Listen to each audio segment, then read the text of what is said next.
You could sell a parking spot in New York and accidentally buy an entire house somewhere else. Yeah, that's kind of ridiculous. Here's the problem. Everyone thinks cheap housing means good deal. But then why are entire towns selling homes for less than a used Corolla? And more importantly, what nobody tells you is what those prices are actually hiding. This isn't surface-level Zillow scrolling.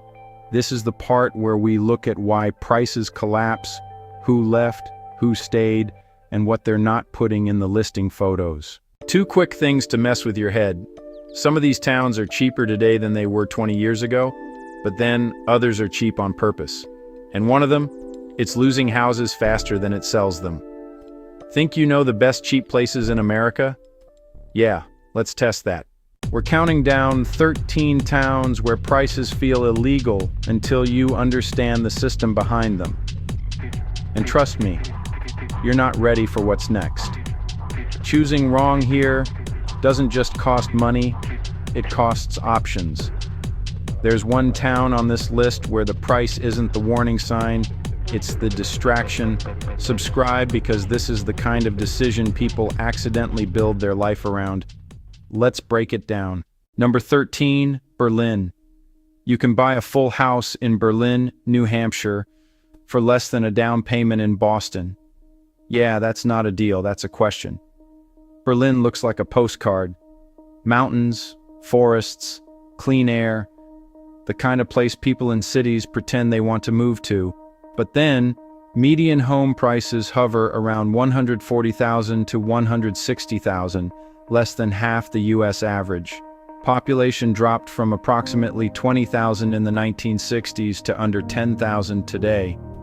Median household income sits around $45,000, well below national levels.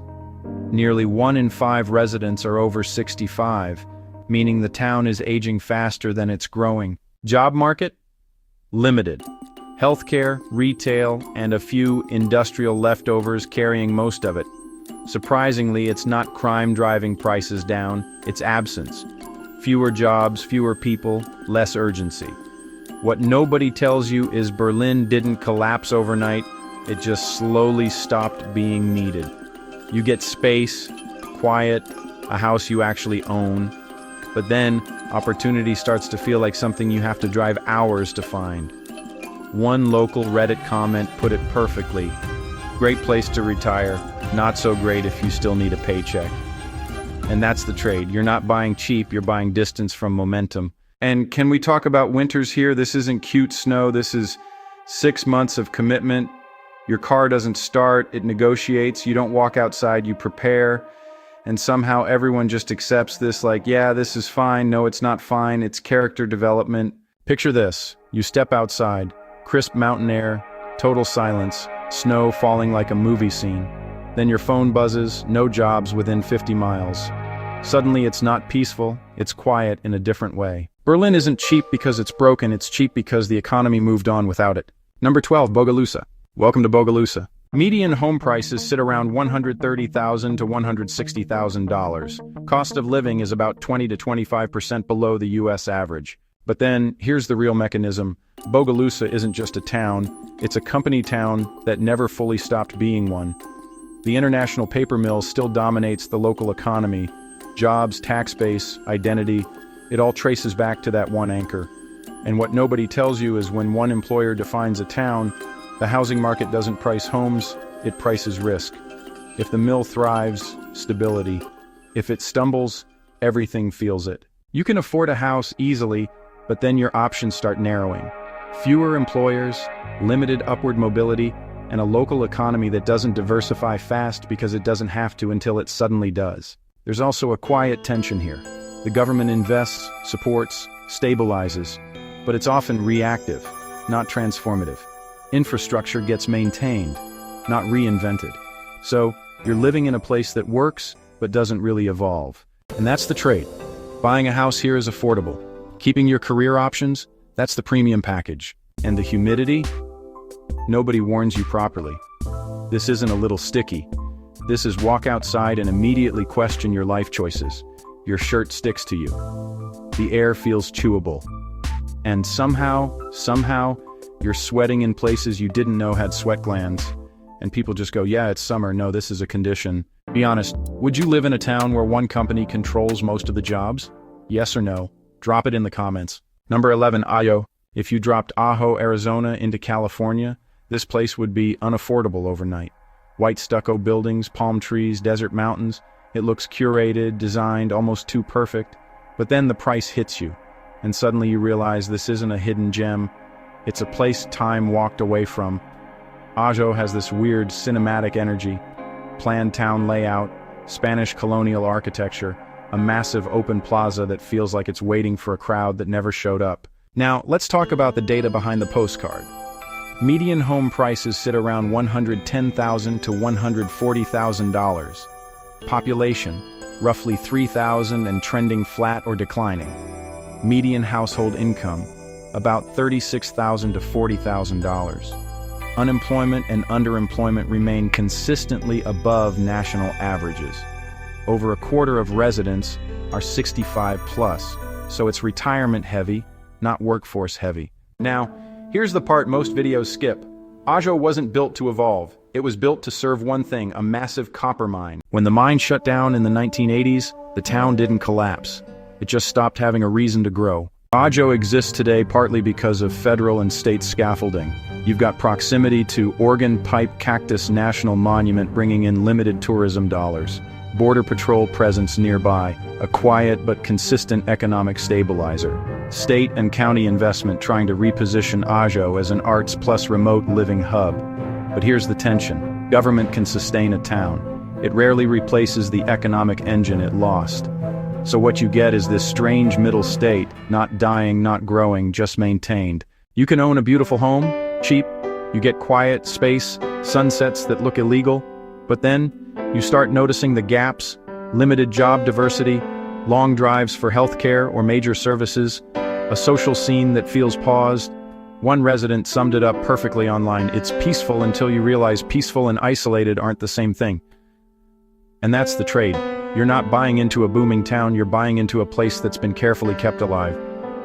Ajo is what happens when a town retires but forgets to tell the houses. You're 130 miles from Phoenix. That's not a weekend trip, that's planned snacks, and honestly, question your life choices. And the desert heat? Let's not romanticize this. People love saying dry heat like that's a personality trait. No, it's still 110 degrees, you're still melting.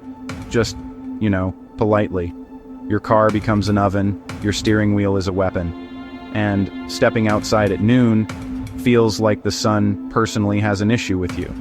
But yeah, at least it's not humid. Cool, you're still cooked. Remember Berlin's quiet?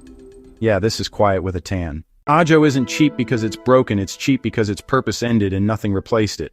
Number 10, Coffeyville. In 2007, a flood hit Coffeyville, Kansas, and spilled over 90,000 barrels of crude oil into the town. Yeah, your house wasn't just underwater, it was marinating. Now, fast forward, homes here can sell for $50,000 to $80,000. And suddenly the question isn't why so cheap, it's what exactly are you buying into? Coffeyville looks like a classic small American town. Quiet streets, brick homes, familiar. But then, median home prices, roughly $60,000 to $80,000. Population dropped from approximately 15,000 to around 9,000 over time. Median household income, about $40,000. Poverty rate sits near 20 to 25%. Economy still tied heavily to energy and refining industries. And here's the part most people miss. Coffeyville didn't just decline, it got marked. That oil spill, it wasn't just an environmental event, it was a psychological reset for the housing market. What nobody tells you is, even after cleanup, reputation lingers longer than contamination.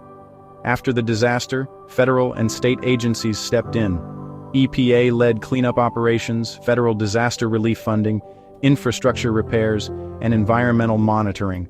On paper, the system, but then government can restore safety, it can't instantly restore buyer confidence. So, the town exists in this strange space, technically safe, economically functioning, but still carrying an invisible discount tied to memory. And local government, focused on stability, not reinvention. Maintaining roads, supporting industry, keeping things running but not fundamentally changing the trajectory.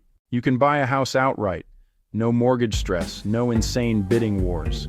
But then, you're living in a place where job options are narrow, growth is slow, and the biggest employer categories haven't really changed in decades. One local comment said, "It's affordable, but you need to bring your own opportunity." And that hits. Because Coffeyville doesn't generate momentum, you have to import it. The houses are cheap, but the backstory comes included, no extra charge. And can we talk about small-town driving here? Nobody's in a hurry, but somehow everyone's in your way. You've got that one guy doing 15 under like he's on a scenic tour in a town with exactly 3 things to see. Then suddenly someone else is tailgating like it's NASCAR. Pick a personality, we can't have both. Coffeyville isn't cheap because it failed. It's cheap because people remember when it almost did. Number 9, Blytheville. So, Blytheville didn't collapse in a dramatic headline. It lost something bigger than that. It lost its reason to exist at scale. And, once that happens, prices don't crash, they just keep drifting down. At first glance, Blytheville looks like a normal southern town. Wide roads, modest homes, nothing screaming crisis. But then the numbers start talking. Median home prices, they're roughly $90,000 to $130,000. Population dropped from approximately 30,000 in the 1970s to under 14,000 today. Median household income around $38,000. Poverty rate sits near 30% plus. Violent crime rates are significantly above national averages. Now here's the real story most people miss. Blytheville used to revolve around Eaker Air Force Base.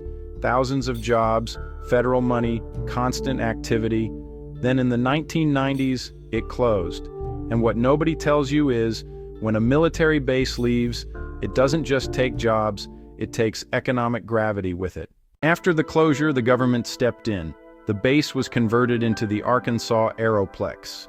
Incentives offered to attract manufacturing and logistics companies. State and local funding pushed into redevelopment efforts. On paper, it sounds like a comeback. But then, replacement jobs don't always match scale, stability, or pay of what was lost. And local government ends up in a constant loop. Maintain, attract, incentivize, repeat. Not failing, but not fully recovering either. So, housing prices reflect that uncertainty. You can buy a house cheap, no stress. But then, you're living in a place that's still replacing something from 30 years ago. Opportunities exist, but they're narrower. Growth exists, but it's slower.